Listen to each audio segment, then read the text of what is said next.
Crime alert, जुर्म के खिलाफ आवाज।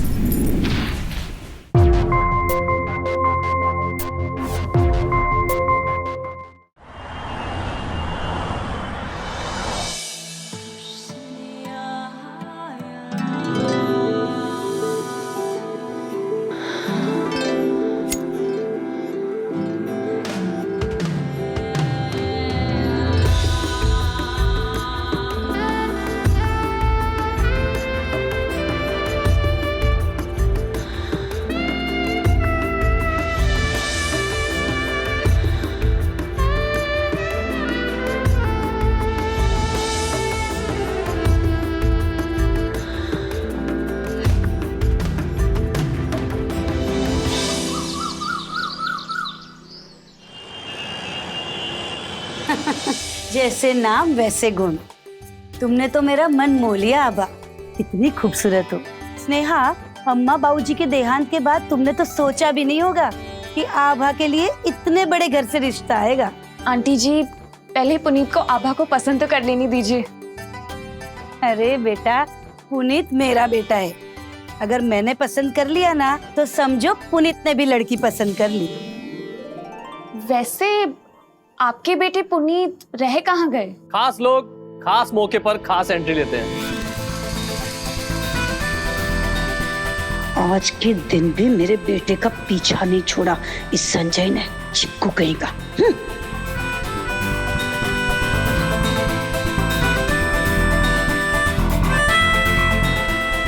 कंफ्यूज मत होइए, पुनीत ये हैं और हम हैं इनके बेस्ट फ्रेंड संजय। पुनीत का बेस्ट फ्रेंड, सोलमेट, जन्म जन्म का साथी। देखिए, हमारा दोस्त बहुत ही सीधा है, इसे दुनियादारी के बारे में कुछ नहीं पता, इसलिए स्क्रीन टेस्ट का कष्ट मैं उठाऊंगा। तो आबा जी, एक बात बताइए, अगर शादी एक कार है तो आप पैसेंजर सीट पर बैठना पसंद करेंगे या फिर ड्राइवर सीट पर? जी, मुझे लगता है कि इंसान को परिस्थिति के अनुसार चलना चाहिए। अगर पैसेंजर सीट पे रहेंगे तो ड्राइवर को दिशा निर्देश देंगे और उसके अनुसार चलेंगे, और जरूरत पड़े तो कार भी चला लेंगे। नॉट अ बैड, बट अफसोस, चाहे पैसेंजर सीट हो या फिर ड्राइवर सीट, आपको बैठना तो पीछे की सीट पर ही पड़ेगा, क्योंकि पुनीत की बगल से हमें कोई नहीं हटा सकता।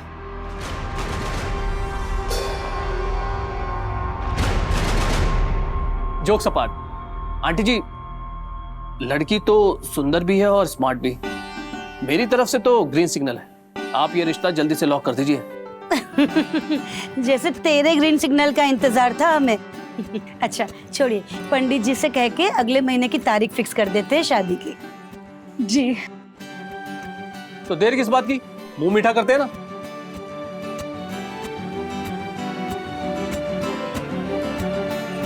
आभा, पुनीत के लिए चाय तो लेके आओ ना। हाँ, एक्सक्यूज मी भाभी जी, चाय नहीं कॉफी, वो भी विदाउट शुगर। पुनीत की पसंद और नापसंद मुझसे पूछिए ना।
माफ कीजिए भाभी जी, आपकी पहली नाइट तो पूरी खराब हो गई।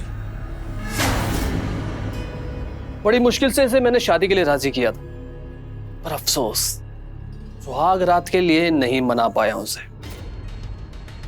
वो क्या है ना भाभी जी, हर आदमी औरत के लिए नहीं बना होता। मेरा मतलब है कि हर आदमी शादी के लिए नहीं बना होता। संभालिए इन्हें, आप ही के हैं, चलते हैं।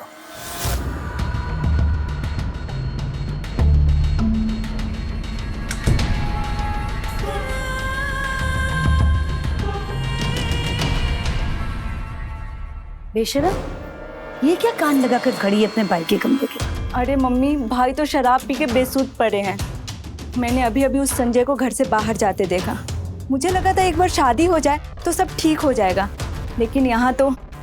हे भगवान, बड़ी उम्मीद थी इस लड़की से मुझे, और ये तो पहले ही दिन नाकाम रही।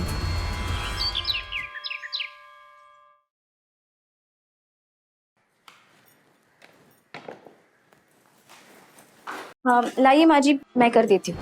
अच्छा, जो संभालना है वो तो करते नहीं बनता। अब यहाँ क्या करने आई हो? ये क्या मम्मी, भाभी की मेहंदी का रंग अभी तक उतरा नहीं और आपका पारा चढ़ने लगा। 1 हफ्ता हो चुका है, एक रात तक ठीक से नहीं गुजार सकी अपने पति के साथ। इतनी मन्नतें की थी मैंने, इतने व्रत रखे थे अपने पुनीत के लिए। सोचा सुंदर बहू आएगी, सब ठीक हो जाएगा, मेरा बेटा खुश रहेगा। क्या काम काब ये सब, मेरे बेटे को ही नहीं लुभा पाई तो मेरे पोता पोती के सपने धरे के धरे रह गए। मम्मी, आपके कहने पर मैंने शादी इसलिए की थी ताकि आप लोगों का ये ड्रामा बंद हो जाए, और आपकी जिद पर शादी कर ली ना, तो बस अब मुझसे और उम्मीद मत लगाना। आपको बहू चाहिए थी ना, मिल गई बहू, अब आप झेलो इसे और मुझे बख्श दो। और आज के बाद ये पोता पोती की बात घर में हुई ना, तो मैं सच कह रहा हूँ, मैं ये घर छोड़कर चला जाऊंगा, तब मिलेगा आपको चैन। पुनीत भाई, काम करना था ना तुझे, ले काम कर। हाँ।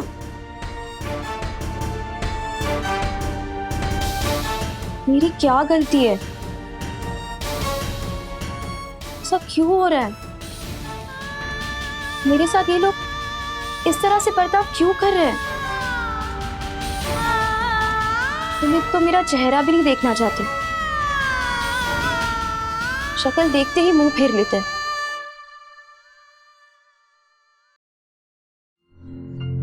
क्या बात है, सब ठीक तो है ना?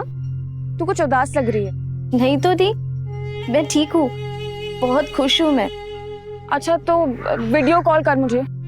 क्या दीदी आप भी, मैंने कहा ना बहुत खुश हूँ मैं। इतना अच्छा परिवार मिला है, एक अच्छा पति, एक सास, एक ननद, बहुत प्यार करते हैं वो मुझसे। वो क्या है ना, कभी कभी तुम्हारी याद आ जाती है। इतने दिन दूर रहने की आदत नहीं है ना तुमसे। आभा, तू सच बोल रही है ना? मैं झूठ क्यों बोलूंगी दी, सच में। कभी कभी अपनी किस्मत पर यकीन ही नहीं होता मुझे। अच्छा दीदी, अब मुझे पुनीत के साथ बाहर जाना है, तो रेडी भी होना है। बाद में बात करती हूँ, ठीक है? ठीक है।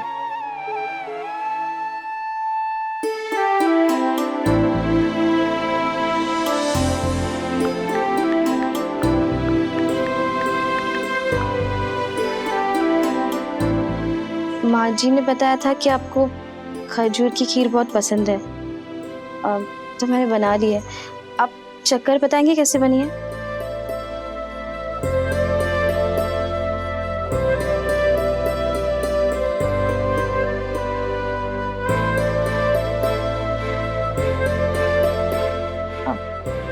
मैं आपसे एक बात पूछूं? देखिए, मैं जानती हूँ कि हमारी अरेंज मैरिज हुई है और हमें एक दूसरे को जानने का बिल्कुल मौका नहीं मिला, पर पति पत्नी का रिश्ता तो बाद में आता है ना। उससे पहले हम दोनों को दोस्त होना चाहिए। तो दोस्ती के नाते ही प्लीज आप मुझे खुलकर कुछ भी बता सकते हैं।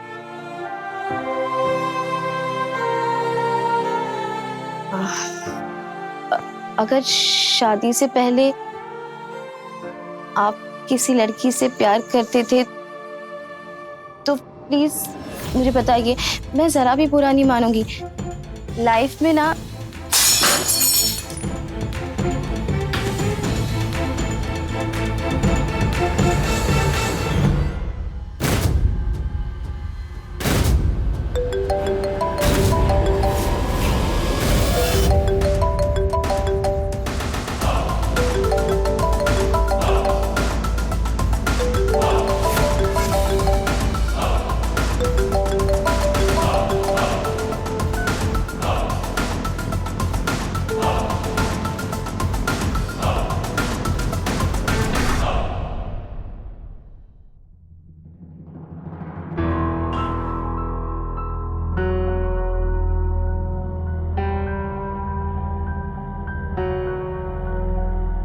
आपने मुझे यहाँ इस तरह बुलाया, सब ठीक तो है ना भाभी?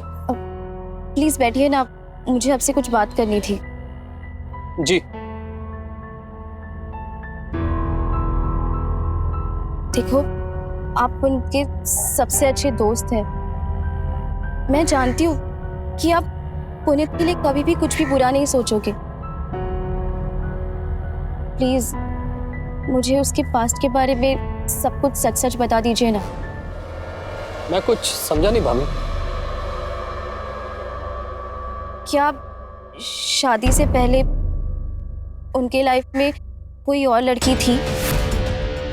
अगर थी तो प्लीज मुझसे छुपाना नहीं। मुझे लगता है कि वो लड़की उनके लाइफ में अभी भी है और इस वजह से हमारी शादीशुदा जिंदगी बर्बाद हो रही है। ये आप कैसी बातें कर रही हैं भाभी? पुनीत की लाइफ में कोई लड़की नहीं है और कोई लड़की हो भी नहीं सकती। आप सच कह रहे हैं? आपकी कसम भाभी, आप उसकी लाइफ में पहली और आखिरी लड़की हैं। पर पुनीत को किसी का फोन आता है और उसका नंबर उन्होंने माय लव करके सेव किया है अपने फोन पर। क्या आपने पुनीत का फोन चेक किया? आपको शर्म नहीं आती अपने पति की जासूसी करते हुए? दिखा दी ना औकात।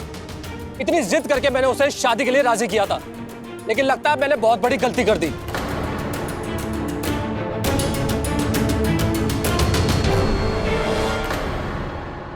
हमने सोचा अभी सब सेटल हो गया होगा। लड़की है तो छोटे घर से, पर है बड़ी खूबसूरत, इसीलिए पुनीत ने शादी के लिए हाँ कर दी। हाँ, उसकी चॉइस थोड़ा हटके है ना। आंटी जी, मैंने सुना है आपकी बेटी पिंकी का अफेयर चल रहा है, वो भी एक शादीशुदा अंकल के साथ, जिसके सर के बाल भी गायब हैं। क्या ये सच है? ये क्या तरीका है मेहमानों से बात करने का? बिन बुलाए मेहमानों के साथ ऐसा ही होता है। जिनके घर शीशे के होते हैं ना, वो दूसरों के घरों पर पत्थर नहीं फेंकते। आंटी जी, आपने चाय तो पी ही ली, अब क्या डिनर करके जाओगी? पहले अपने भाई के कारनामे अपनी भाभी को बताओ, फिर किसी और को बोलना। हाँ हाँ, जाइए जाइए। कैसी पत्नी हो तुम? अपने पति को अपनी तरफ आकर्षित नहीं कर सकती। आज तुम्हारी वजह से ये 2 कौड़ी के लोगों की इतनी हिम्मत हुई कि मेरे ही घर में आके मुझे सुनाए। ये लोग तेरी आरती उतारने नहीं आए थे। अब मुझे वारिस दे दे, मेहरबानी होगी तेरी। चल।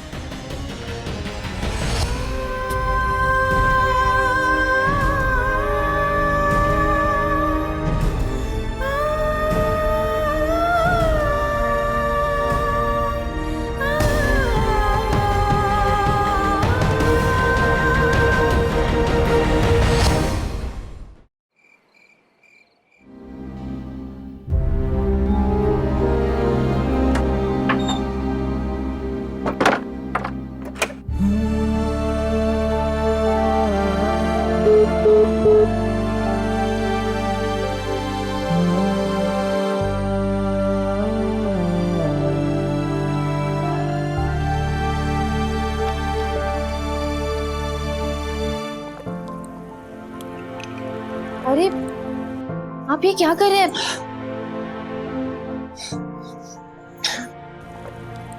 देखिए, अगर आपको कोई तकलीफ है तो आप प्लीज मुझे बता सकते हैं। देखिए, दर्द को ऐसे अंदर ही अंदर मत छुपाइए प्लीज। और ऐसे शराब पीने से आपकी सेहत और भी बिगड़ जाएगी। अच्छा, आपको बात नहीं करनी है तो ठीक है, मैं नहीं पूछूंगी आपसे क्या हुआ है, पर एक बीवी होने के नाते मैं यहाँ हूँ आपके लिए। मुझे पता है कि आपके प्यार पर मेरा कोई हक नहीं है, पर मुझ पर आपका पूरा हक है। मेरा प्यार सिर्फ और सिर्फ आपके लिए। मैं हूँ।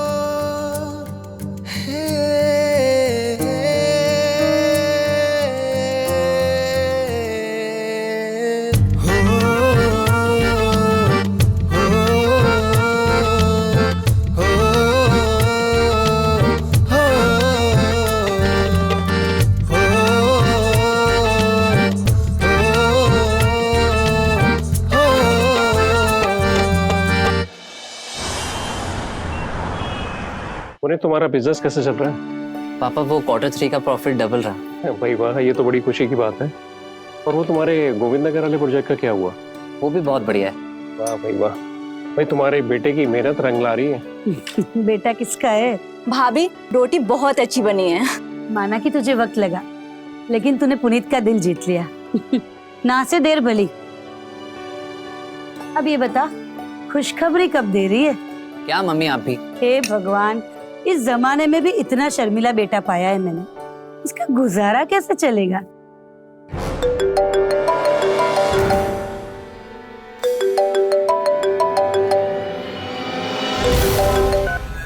अरे उठा लेना। नहीं मम्मी, वो इम्पोर्टेंट नहीं है।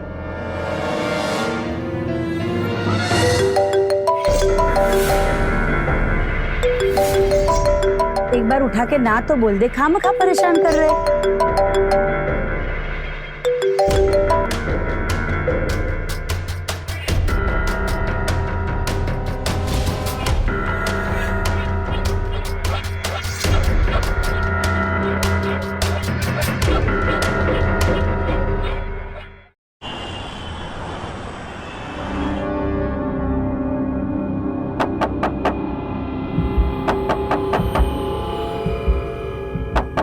रात को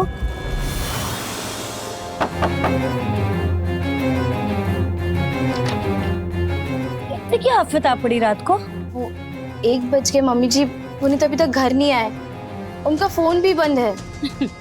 इसमें कौन सी बड़ी बात है?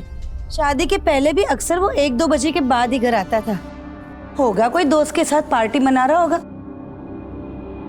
और वो कोई बच्चा तो है नहीं। हद है, आ जाएगा सुबह घर पे। आधी रात को खामखा नींद खराब करती है। जा सो जा और सोने दे हमें भी।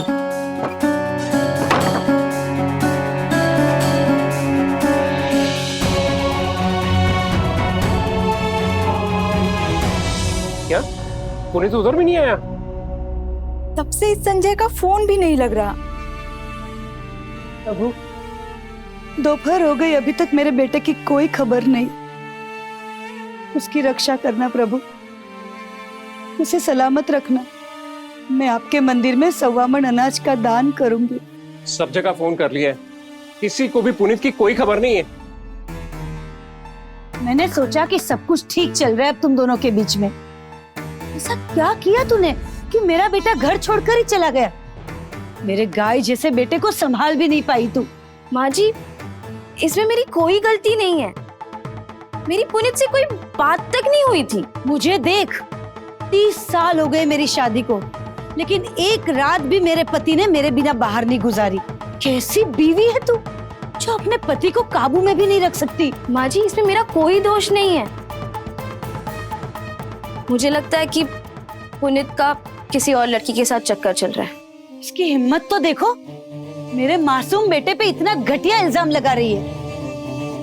इतने साल हो गए मेरे बेटे के इर्द गिर्द एक लड़की तक नहीं घूमी है। इतना सीधा है वो। पर नहीं, तेरी सोच तो तेरे खानदान जितनी घटिया और नीच है।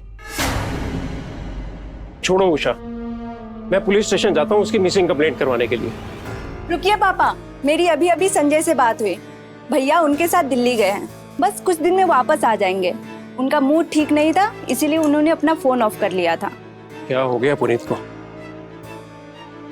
दोबारा ऐसा नाटक मत करना, कान खोलकर सुन ले। अगर दूसरी बार मेरा बेटा तेरे कारण घर से बाहर गया ना, तो तेरा बोरिया बिस्तर बांध कर इस घर से धक्के मार कर बाहर निकाल दूंगी, समझी?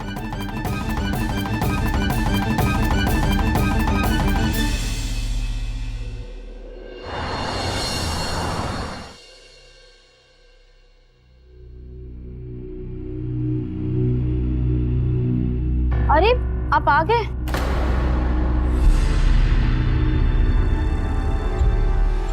पुनीत, कहाँ चला गया था बेटा घर छोड़कर? किसी ने कुछ कहा क्या? बेटा बता अपनी माँ को क्या हुआ? कौन ऐसे घर छोड़कर जाता है बेटा?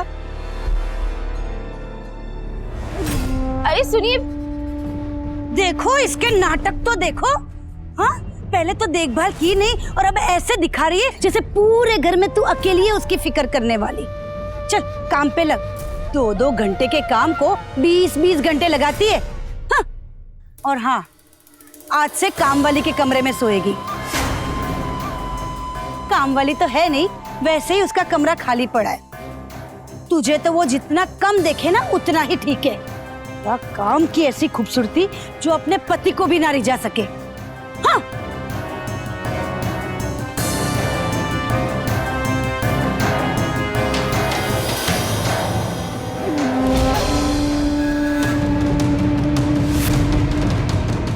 हे भगवान, अब ये क्या नया नाटक किया इसने? सुनिए तो, अरे देखिए इसको क्या हो गया। लड़की भी मुसीबत है।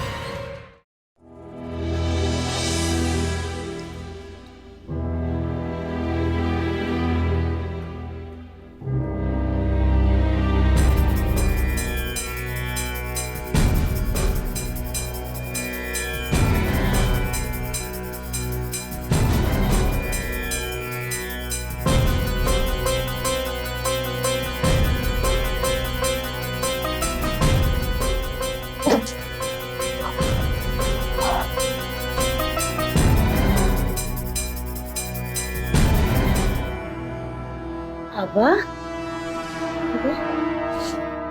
तो ठीक तो है ना? जो मैं सोच रही हूँ वही बात है क्या? हाँ हाँ।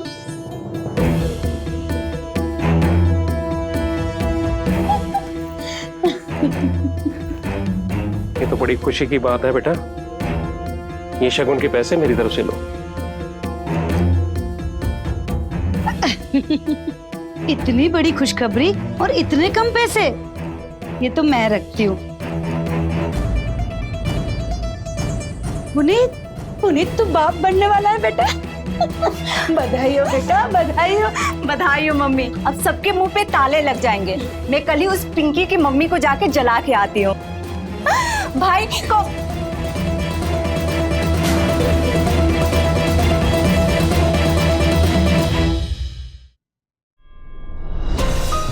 नमस्कार, मैं हूं सुधा चंद्रन और आप देख रहे हैं प्राइम अलर्ट।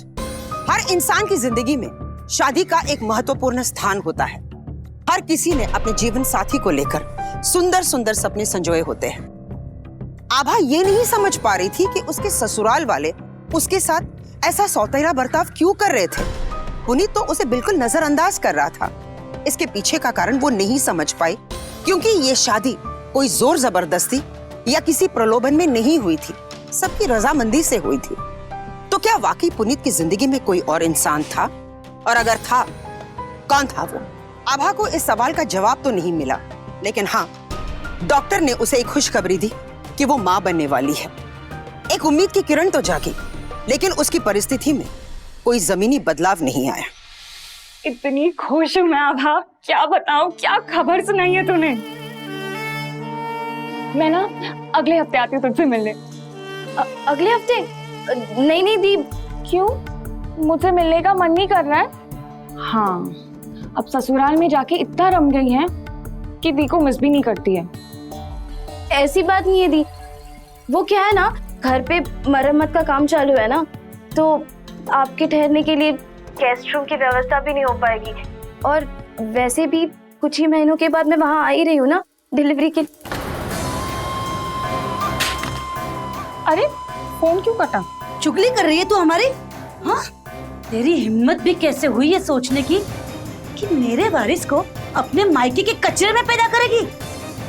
कान खोल कर सुन ले, अगर तूने मेरे पोते पे अपना हक जताने की कोशिश की ना, तो मुझसे बुरा कोई नहीं होगा, समझी? हाँ।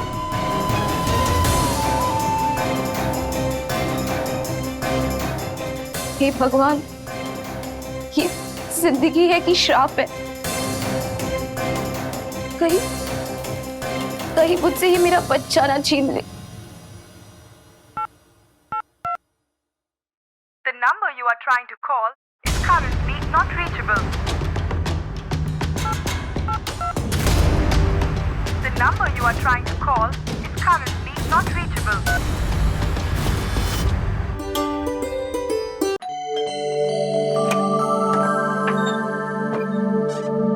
अरे विकास, तुम यहाँ?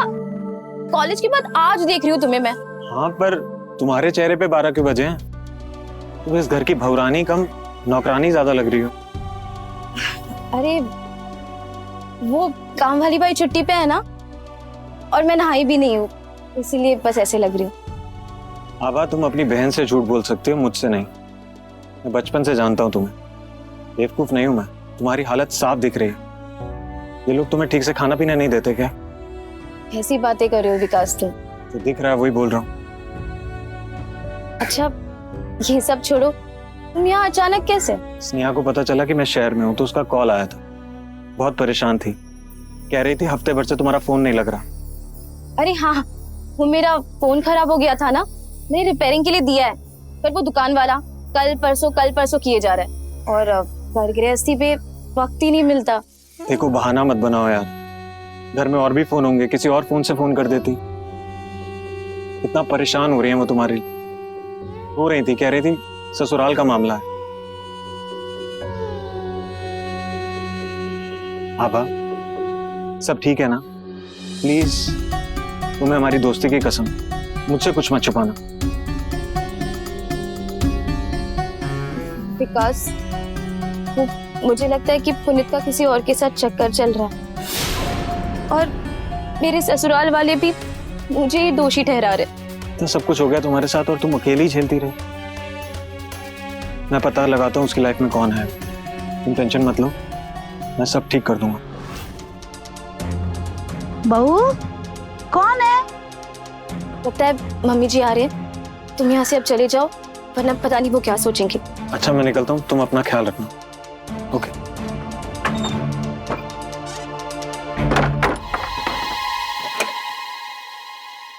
कौन है?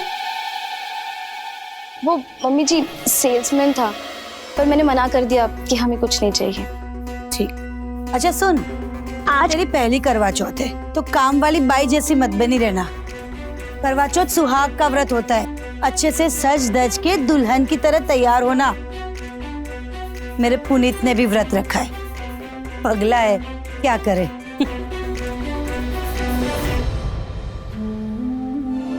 शायद सब कुछ बिखरा नहीं अब तक। लगता है पुनीत मुझसे प्यार करने लगे हैं, वरना वो मेरे लिए करवा चौथ का व्रत क्यों रखते?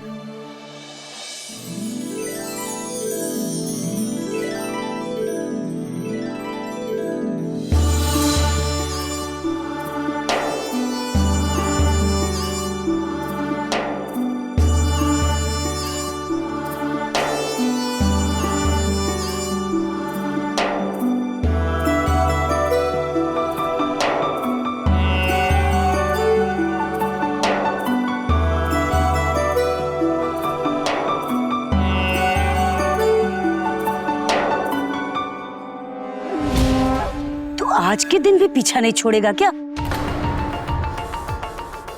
बीच में क्या खड़ा है? चल साइड हो। आभा, तू इधर आ, जल चढ़ा दे। पुनीत, ये पूजा की थाली ले लो।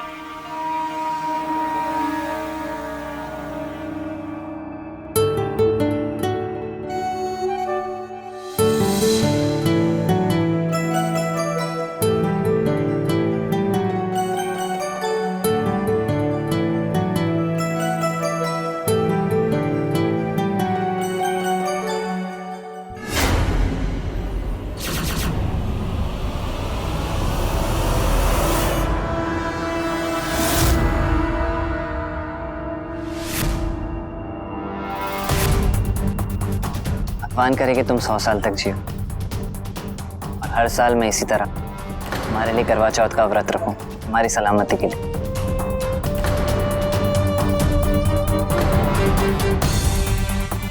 नहीं मेरा जीवन और संजय।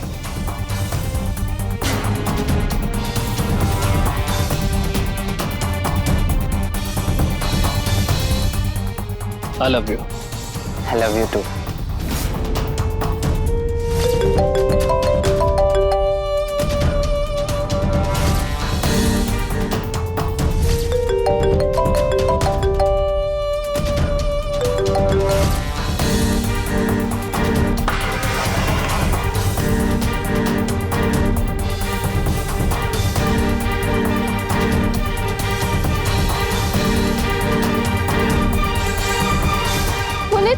ये सब क्या है? हाँ,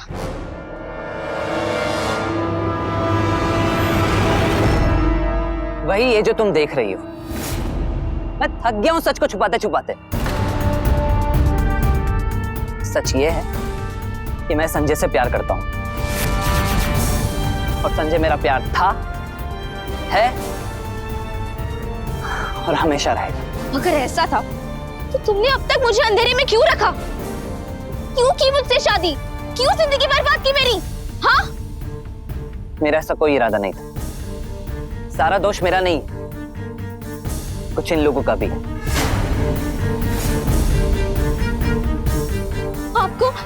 आपको ये सब पता था? आपने मेरे साथ ऐसा कैसे होने दिया? आवाज नीचे। हिम्मत कैसे हुई मुझ पे उंगली उठाने की? तेरा काम था अपने पति को काबू में रखने का, हमारा नहीं। ये तो बिगड़ा हुआ था ही, दिमाग खराब हो गया इसका। मैंने सोचा बीवी आएगी, बच्चे आएंगे तो सब ठीक हो जाएगा, लेकिन नहीं, तू तो उसमें भी नाकाम रही। कैसी औरत है तू कि तेरा पति तुझे छोड़कर किसी आदमी को चाहने लग गया, और ऊपर से अपने दोष को मेरे माथे पे मट रही है। मेरे एहसानों को भूलना मत। तेरी औकात थी क्या मेरे घर की बहू बनने की? चलो।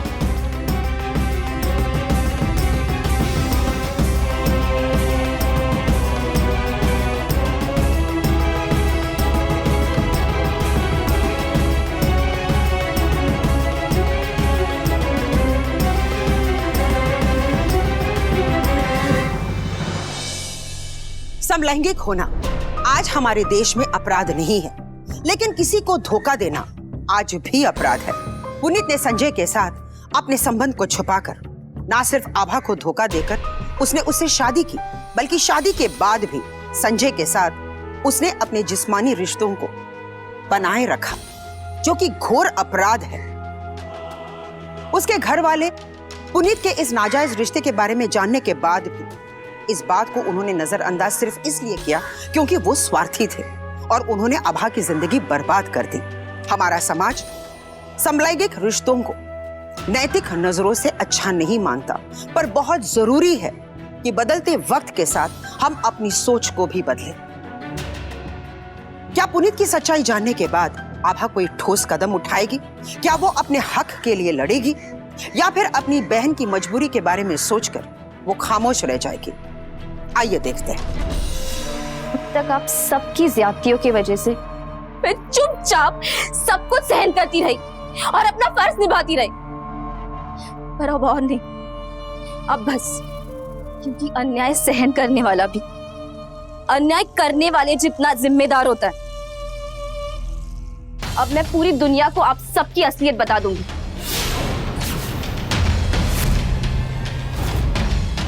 सबको बता दूंगी कि आपका बेटा समलैंगिक है। बोलोगी तो तब ना, जब तुम इस घर से बाहर कदम रख पाओगी। छोड़ो मुझे। बहुत पर फड़फड़ा रहे हैं ना तुम्हारे। अभी तुम्हें तुम्हारी औकात दिखाता हूँ। छोड़ो मुझे। पुनीत, पुनीत छोड़ो।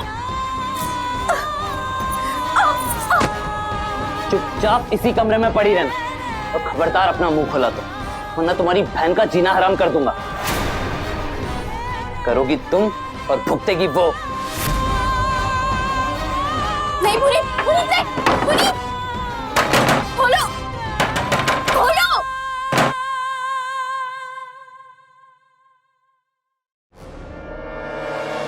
इन सब चीज के जिम्मेदार आप लोग हैं, और मैं आज तक बस डर के मारे चुपचाप बस वही करता गया जो आप लोग कहते गए। लेकिन अब जो कुछ भी मैं कहूंगा आप लोग बस वही करेंगे, वरना जिस इज्जत के लिए आप लोगों ने मेरी शादी जबरदस्ती कराई थी ना, उस इज्जत को ये औरत सरे-बाजार नीलाम कर देगी। पर हम कब तक यूं भाभी को कमरे में बंद करके रखेंगे? जब तक वो बच्चे को जन्म नहीं दे देती, के बाद उसे मार के सबसे कह देंगे कि वो बच्चे को जन्म देते देते मर गए। इससे ये होगा कि आपको वारिस भी मिल जाएगा और किसी को शक भी नहीं होगा कि मैं समलैंगिक हूं। और आप लोगों की इज्जत भी बनी रहेगी। और फिर मैं उम्मीद करता हूं कि आप लोगों को शिकायत नहीं होगी अगर मैं संजय के साथ रहूं तो।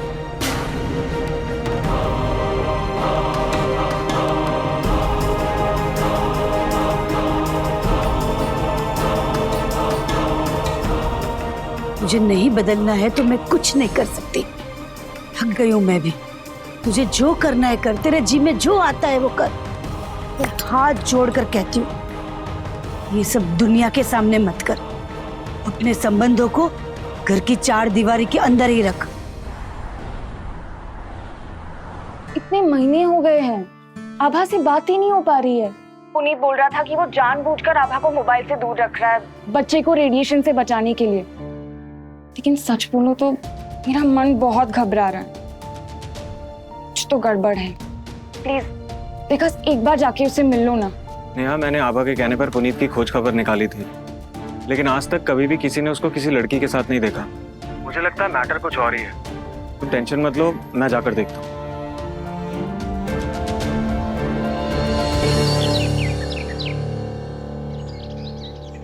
7वां महीना है, अब बस 2 ही महीने रह गए हैं। सबको बेसब्री से इंतजार है होने वाले बच्चे का। अब भाभी के कजिन है ना, पर अब शादी में तो दिखे नहीं। वो एक्चुअली मैं किसी जरूरी काम से शहर के बाहर गया था। शादी अचानक हो गई तो मेरा आना मुमकिन नहीं हुआ। मैंने उठाने की बहुत कोशिश की, लेकिन दवाई लेके सोई है ना तो बहुत गहरी नींद में है। अरे आप रहने दीजिए, मैं ट्राई करता हूँ, देखते हैं कैसे नहीं उठती। बहुत गहरी नींद में, डिस्टर्ब हो जाएगी। मैं ट्राई करता हूँ एक बार। मम्मी, कुछ गड़बड़ ना हो जाए।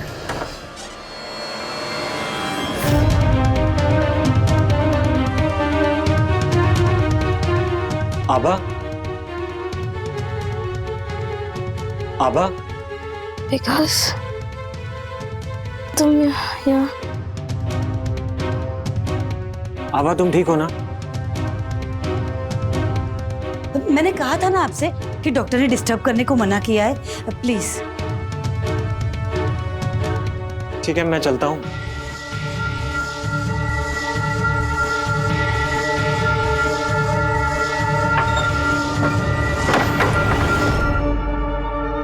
मुझे तो लगा आज फंस गए। ऐसे मौकों के लिए तो पुनीत ने बेहोशी का इंजेक्शन दिया था। मैंने ना गेट से विकास को देख लिया था आते हुए, इसीलिए उसको काम वाली के कमरे से उठाकर पुनीत के कमरे में लेटा दिया।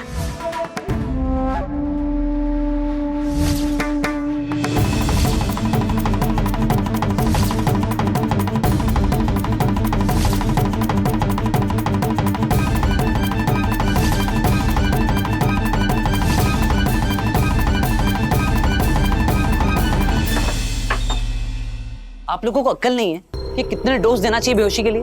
और 7वें महीने में डिलीवरी में बच्चे की जान को खतरा होता है। अरे तो परेशान मत हो, एक दाई बुलाई है मैंने, 30 साल का अनुभव है उसे, और हाथ में भी सफाई है। उसे मैंने समझा दिया है कि बच्चे को कुछ नहीं होना चाहिए, माँ को चाहे कुछ भी हो जाए। अरे मैंने गर्म पानी लाने को बोला था, गर्म पानी लाया नहीं। कब लाओगे? वो तो मैं भूल गई, मैं अभी लाती हूँ।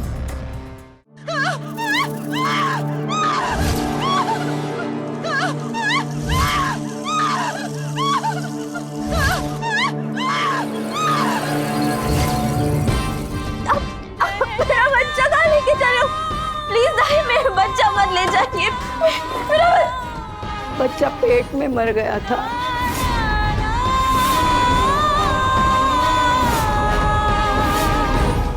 हाय मेरा पोता, ये डायन मर क्यों नहीं गई?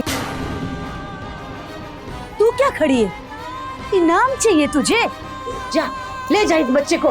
नहीं नहीं नहीं नहीं नहीं, प्लीज मेरा बच्चा मत लीजिए प्लीज। भाई, भाभी का क्या करें? वही जो डिसाइड हुआ था, इसको जिंदा रखना खतरे से खाली नहीं है।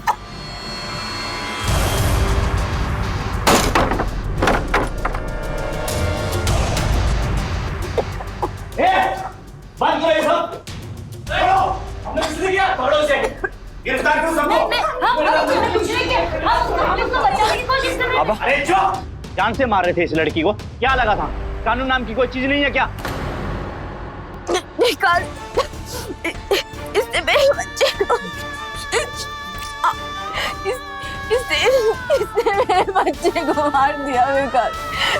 इसने मेरे बच्चे को मार। मुझे माफ कर दो आबा, मुझसे आने में देरी हो गई। मुझे पता चल गया था कि तुम मुसीबत में हो। मैं वो इंजेक्शन लेकर अपने दोस्त के पैथोलॉजी लैब गया और उसका टेस्ट करवाया। उस इंजेक्शन में बेहोशी की दवाई थी। वो रिपोर्ट्स लेकर मैं पुलिस स्टेशन गया और पुलिस को मैंने बताया कि तुम्हारी जान खतरे में है।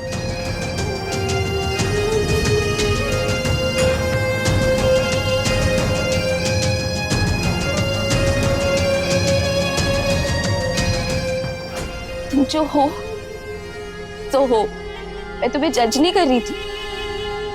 किसी का समझेंगे खोना ना होना किसी के बस में नहीं होता, लेकिन तुमने जो माँ बाप और समाज के लिए सच छुपाकर मुझसे शादी, उसका हक तुम्हें किसने दिया? अगर तुम अपनी असलियत एक्सेप्ट करने की हिम्मत नहीं रखते हो, मेरी जिंदगी बर्बाद करने की हिम्मत कहां से आई तुम में? बोलो। समाज में अपनी छवि बरकरार रखने के लिए तुमने मेरा इस्तेमाल किया, मुझे मां बनाया तुमने, और आज तुम्हारी वजह से मेरा बच्चा मर गया। किसने दिया तुम्हें हक इतनी सारी जिंदगियां बर्बाद करने का? बोलो बोलो, ला सकते हो मेरा बच्चा वापस? बोलो बोलो। लेके चलो इनको, चल।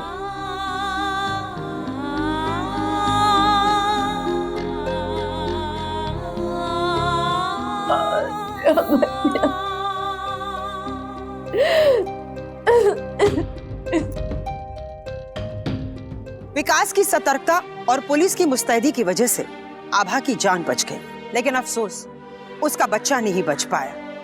पुनीत और उसका पूरा परिवार आभा के अटेम्प्ट टू मर्डर के लिए सलाखों के पीछे, और बहुत ही जल्द कानून की तरफ से उन्हें एक लंबी सजा मिलनी तय है। लेकिन इस क्राइम के पीछे जितना पुनीत और उसके घर वालों का हाथ है, कहीं ना कहीं हमारा समाज भी इसके लिए जिम्मेदार है। कहने को तो हम 21वीं शताब्दी में रहते हैं, लेकिन आज भी हम समलैंगिकता को अपराध और गुनाह की नजरों से देखते हैं। जबकि एक लंबी कानूनी लड़ाई के बाद सुप्रीम कोर्ट ने समलैंगिकता को अपराध की श्रेणी से मुक्त कर दिया है। लेकिन दुख की बात है कि हम अपनी सोच को नहीं बदल पाए। अगर हम समलैंगिक रिश्तों को बाकी सामान्य रिश्तों की तरह स्वीकार करें तो ऐसे क्राइम्स को रोकने में हम कामयाब हो जाएंगे। इसी के साथ मैं सुधा चंद्रन आपसे विदा लेती हूँ, इस वादे के साथ कि एक नई कहानी के साथ हम फिर हाजिर होंगे। तब तक बी सेफ, बी अलर्ट और देखते रहिए क्राइम अलर्ट, जुर्म के खिलाफ आवाज।